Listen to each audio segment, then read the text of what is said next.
চলে এসেছি আমরা। এই দেখো এখান দিয়ে জল।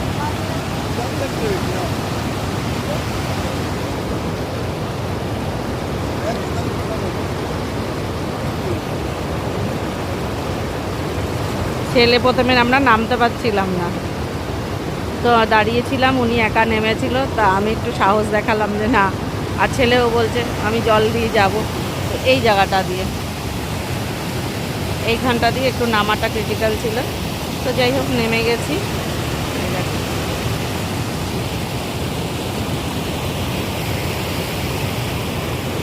দারুণ দারুণ, ছোট্টখাট্টো হলেও মানে বেশ ভালো লাগছে এই জায়গাটা দেখতে।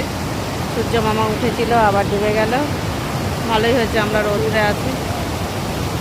খুব সুন্দর লাগছে, মানে জলটা এখান থেকে অনেকটাই চলে গেছে, দেখেছো ওইদিকে। আবার ওই দিকে দেখতে পাচ্ছ কি না রাস্তা আছে, মানে নীল রঙের একটা দেখা যাচ্ছে, ওর মানে পেছন দিয়েও এটা আর কি কেউ চলে গেছে, তো ওখানে ব্রিজ তৈরি হচ্ছে, তো এরপরেই নদীটা আর কি গেছে। তো এটা কি নদী বা কি, এটার আমি নাম বলতে পারবো না, কি নদী গেছে জাস্ট বাও।